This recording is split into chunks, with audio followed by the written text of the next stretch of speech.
নমস্কার। আধার কার্ডের নতুন অ্যাপ প্লে স্টোরে কিন্তু অ্যাভেলেবেল হয়ে গেছে। এখন কিন্তু এটা বিটা ভার্সনে আছে, কিছুদিন পর থেকেই কিন্তু এটা নর্মাল মোডে চলে আসবে। এটি হলো আধারের অফিসিয়াল অ্যাপ, নতুন লঞ্চ হয়েছে। এখনও পর্যন্ত 10,000 প্লাস মানুষ এটাকে ডাউনলোড করেছেন। আমিও এখন ডাউনলোড করে নিয়েছি। ডাউনলোড করার পর এই অ্যাপে কী করে আপনারা কাজ করবেন সেটা দেখে নেব। আমি অ্যাপটি এখানে সবার আগে ওপেন করে নিচ্ছি। ওপেন করার সঙ্গে সঙ্গে এখানে কিছু পারমিশন চাওয়া হচ্ছে, আমি সমস্ত পারমিশন এখানে অ্যালাউ করে দিচ্ছি। অ্যালাউ করার পর এখানে আপনার ল্যাঙ্গুয়েজ সিলেক্ট করতে বলা হচ্ছে, আমি আপাতত এটা ইংলিশ রাখছি। তারপর এখান থেকে অনেক ল্যাঙ্গুয়েজ আছে, আপনারা যে কোনো ভাষা সিলেক্ট করতে পারেন। তারপর সিলেক্ট ল্যাঙ্গুয়েজ টু কন্টিনিউ, আচ্ছা নিচের দিকে আছে, আমি এখানে ল্যাঙ্গুয়েজ সিলেক্ট করে নিয়ে তারপর আমি কন্টিনিউ করছি। কন্টিনিউ করার পর এখানে আপনার আধার নাম্বারটা পুট করতে হবে। আধার নাম্বারটা পুট করে নিচের দিকে দেখুন একটা কন্টিনিউ বলে অপশন আছে, এটির উপর আরেকবার টাচ করতে হবে। এরপর আপনি দেখতে পাবেন অটোমেটিক আপনার SMS অ্যাপটি ওপেন হয়ে যাবে বা মেসেজ অ্যাপটি ওপেন হয়ে যাবে। এখানে একটি প্রিফিল্ড মেসেজ লেখা থাকবে, আপনাকে শুধু করতে হবে কি এই SMS টি পাঠাতে হবে আপনার আধার রেজিস্টার ফোন থেকে। SMS ভেরিফিকেশন হয়ে যাওয়ার পর আপনাকে ফেস অথেন্টিকেশন করতে হবে। সেই জন্য এখানে একটি মেসেজ চলে আসবে, জাস্ট এখানে আই হ্যাভের পাশে যে চেকবক্সটি আছে এখানে টিকমার্ক দিয়ে প্রসিড অপশানে ক্লিক করবেন। এরপর আপনার ফেস ডিটেক্ট করতে হবে। অবশ্য এর জন্য আধার ফেস আইডি বলে যে অ্যাপটি আছে এটা আপনাকে আগে থেকে ফোনে ইনস্টল করে রাখতে হবে। ফেস ডিটেকশন সাকসেসফুল হয়ে গেছে, ফেস অথেন্টিকেটেড এরকম মেসেজ চলে এলো। এরপর এখানে আপনাকে একটা পিন সেট করতে হবে, 6টি সংখ্যার পিন, পরপর দুবার পিনটা সেট করবেন। এখানে আপনার সব কিছু সেট হয়ে গেল। এবার এখান থেকে আপনারা কী কী কাজ করতে পারবেন সেটা এবার দেখে নেব।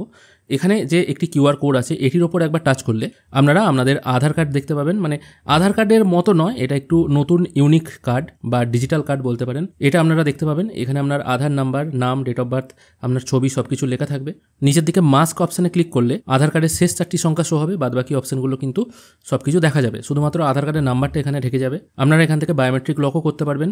ওপরের দিকে নামের পাশে যে একটা ড্রপডাউন আছে এখানে ক্লিক করলে আপনারা অন্য কারুর আধার কার্ডও অ্যাড করতে পারবেন। অবশ্যই মনে রাখবেন এই কাজটি করার জন্য যে ফোন থেকে আপনি কাজটি করবেন সেই ফোনে অবশ্যই আধার রেজিস্টার ফোনটি থাকতে হবে এবং ওই সিমে কিন্তু অবশ্যই SMS পাঠানোর ব্যালেন্স থাকতে হবে, তবেই কিন্তু আপনি লিঙ্ক করতে পারবেন। এবার অ্যাপ ওপেন করলেই যেহেতু এই QR কোড ওপেন হচ্ছে, বিভিন্ন সরকারি অফিসে বা অন্য কোনো কাজে বা অন্য কোথাও হয়তো গেছেন যেখানে আধার কার্ড আপনাকে প্রডিউস করতে হবে, সেখানে জাস্ট আপনি এই QR কোডটা শো করাবেন, তারা স্ক্যান করে নেবে, তাহলেই বোঝা যাবে যে সেই ব্যক্তি অরিজিনাল না ডুপ্লিকেট। কারণ আধার কার্ডের সঙ্গে লিঙ্ক ফোনটি আপনার কাছে আছে, তার মানে আপনিই সেই ব্যক্তি।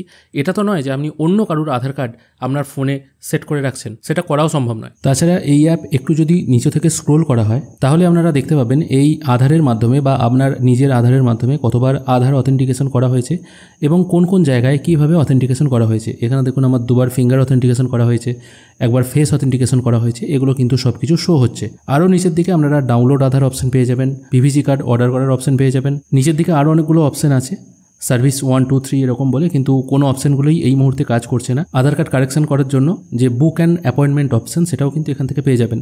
তবে ভবিষ্যতে আধার কারেকশন করার বিভিন্ন অপশান হয়তো এই অ্যাপে আসতে পারে, সেক্ষেত্রে আপনাদের আধার সেন্টারে হয়তো যাওয়ার প্রয়োজন নেই। তবে সবটাই নির্ভর করছে পরবর্তী আপডেটের ওপর। এখনও পর্যন্ত সার্ভিস অপশান যেগুলো আছে সেগুলো কিন্তু ঠিকঠাক কাজ করছে না, যেহেতু এটা এখনও বিটা মুডে আছে। যখন নর্মাল মোডে চলে আসবে তখন কিন্তু আরও অনেক সার্ভিস এখানে অ্যাড হয়ে যাবে।